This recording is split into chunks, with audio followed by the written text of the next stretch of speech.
Hi, friends. I'm Constance. I'm 15 years old. 2 years ago, a billionaire family adopted me. That's how I got this life I couldn't even imagine having.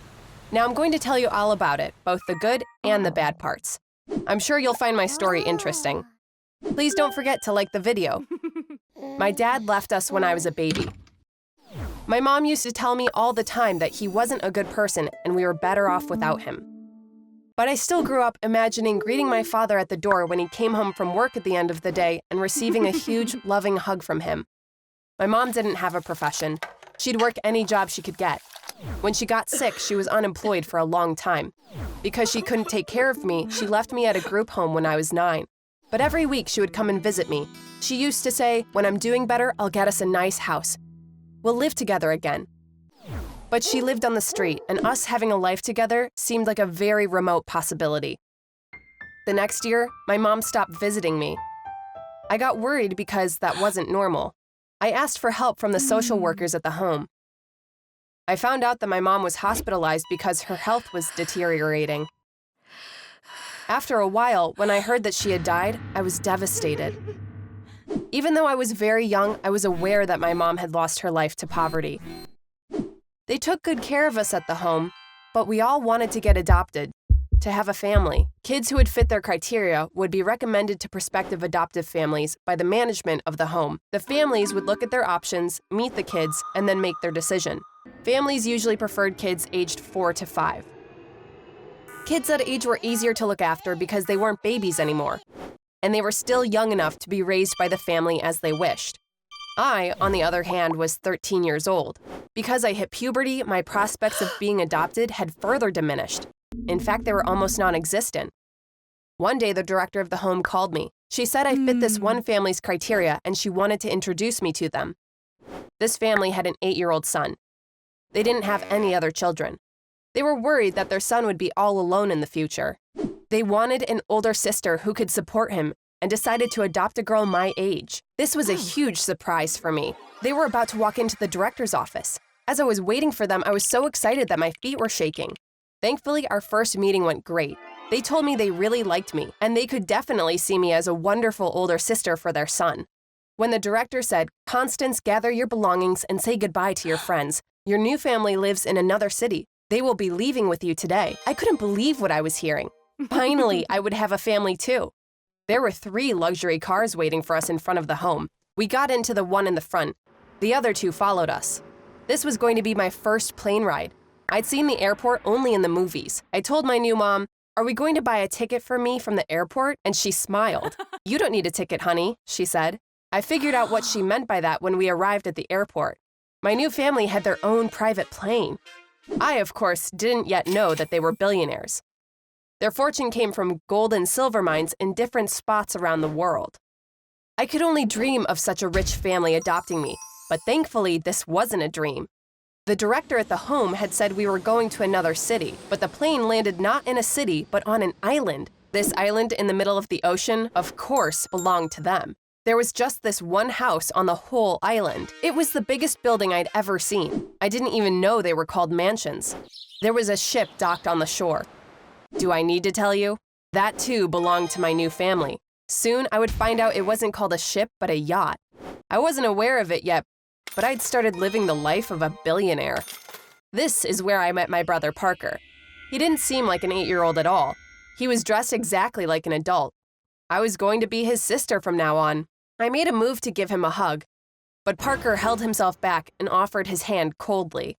I shook his hand, saying, "Hi, Parker, I'm Constance." Parker looked at his mom with a displeased look on his face. "Constance?" Apparently, he didn't like my name. His mom, my new mom, turned to me and said, "Darling, people have more modern names in our social circle. Rather than Constance, shall we call you Jasmine from now?" I knew my name was old-fashioned, but it was my mom who had given it to me. Still, I couldn't say anything. I just nodded. There was a large number of staff in the house. Cooks, drivers, butlers, maids. In addition to all this, they told me I had a personal maid too. This person came and said, "Let me show you to your room." She was a girl 4 or 5 years older than me. Her name's Mary Jane. When she led me to my room, I couldn't believe my eyes. Even this room was screaming, "This is a billionaire's house." There was a bed 5 people could sleep in. There were armchairs around, paintings on the walls. I was a 13-year-old girl, but this room looked more like it belonged to the Queen of England. I wanted to get some information on my new family from Mary Jane. She was hesitant at first, but then she started talking to me when we became friendly. The family spends a few months every summer on the island. Because my new mom doesn't like staying in hotels, they have houses in many cities, each one more luxurious than the other. The yacht I saw on the dock is the smallest they have. The one they most frequently use is at least 3 times bigger than this one. Every time Mary Jane said something, I kept blurting out, "Really?" She smiled and replied, "Really?" I learned such fantastic things in that conversation, and I probably said "really" at least 20 times. The next day, something strange happened. There was a screening room in the house. Parker and I were watching a movie there. Mary Jane came and told me my new dad was waiting for me in his study. When I went in, he was with another man in a suit.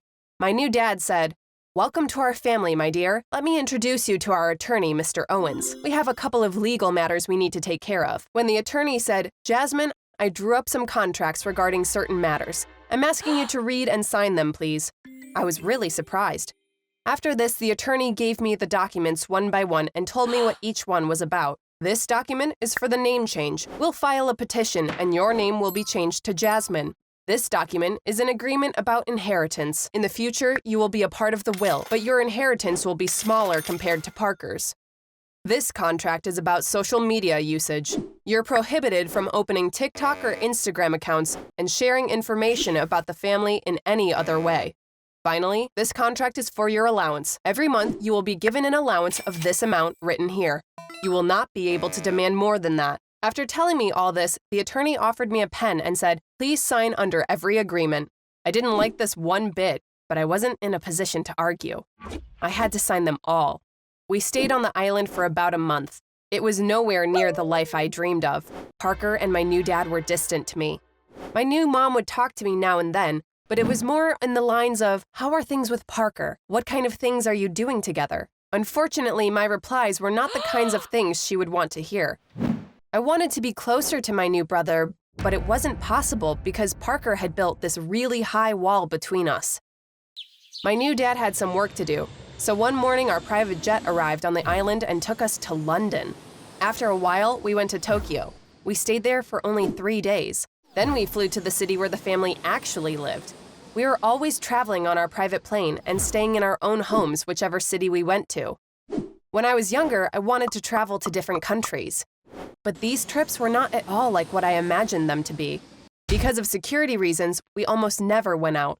When you are inside a house, doesn't really matter if you're in London or Tokyo. 2.5 years ago, the mafia attempted to kidnap Parker. Thankfully, bodyguards stopped them. The kidnappers confessed that they tried to take Parker and asked for a ransom of $50 million. After that incident, security measures were enhanced.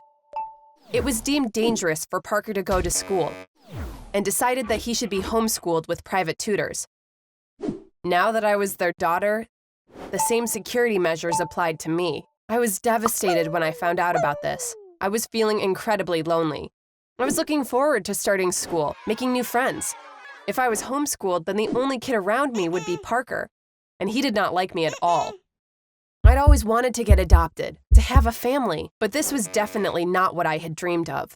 At first, I loved that my new family was very rich, but then I saw that everything was good in moderation, and that included having an excessive amount of money. I think Parker wasn't happy with his life either, but he wasn't admitting it.